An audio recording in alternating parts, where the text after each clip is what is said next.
વાલિયા તાલુકાના લુણા ગામની સીમા તળાવની પાળ ઉપર સાદી માટીનું ગેરકાયદેસર રીતે ચાલતું માટી ખનન ભરૂચ ખાણ ખનીજ વિભાગે ઝડપી પાડ્યું હતું.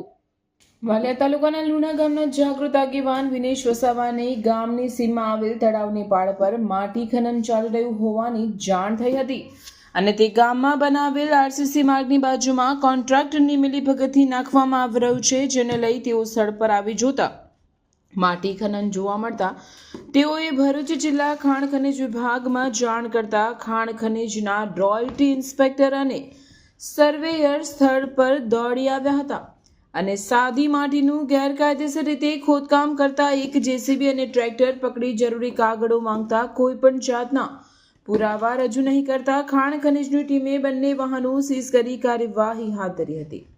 અત્રે ઉલ્લેખનીય છે કે જાગૃત નાગરિકે જેસીબી મશીનના ચાલકને માટી કોના કહેવાથી ખોદી રહ્યા છો તો તેણે સરપંચના કહેવાથી માટી ખોદી રહ્યા હોવાનું જણાવ્યું હતું.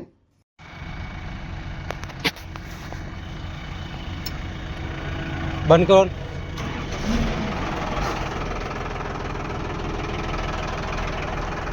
કોને પૂછીને માટી ખોદો? કોને? એવું પરવાનગી છે કે તમારી પાસે? સરપંચ સાહેબે કીધું. બરાબર. તો સરકારી જગ્યાએ ખબર છે તમને? સરકારી કામ કરતા છે ને, એજન્સીનું કામ છે, સરકારનું કામ નથી. સરકારી જ છે. આ તો એજન્સીનું છે, એમાં બધું બહુ આવે, એમાં બધું કહેવાની જરૂર નહીં. ચાલો કહેવાનું. આજ રોજ લુણા ગામના સરપંચશ્રી અને જે રોડનું કામ ચાલે એ એજન્સી દ્વારા લુણા ગામે જે 3 દિવસથી માટી ખનનનું કામ ચાલી રહ્યું હતું ત્યાં તપાસ કરતા આજે જીસીબીના ડ્રાઈવરને પૂછતા કે ભાઈ આ માટી કામ ક્યાં લઈ જાવ છો અને કોણ કરાવે છે, તો ડ્રાઈવરે જવાબ આપતા એમ કહ્યું કે આ સરપંચના કહેવાથી અહીંયાની માટી ખનન અમે કરીએ છીએ અને ત્યાં હાજર સરપંચનો ઘરવાળો જાતે માટી ખનન કરાવતો હતો.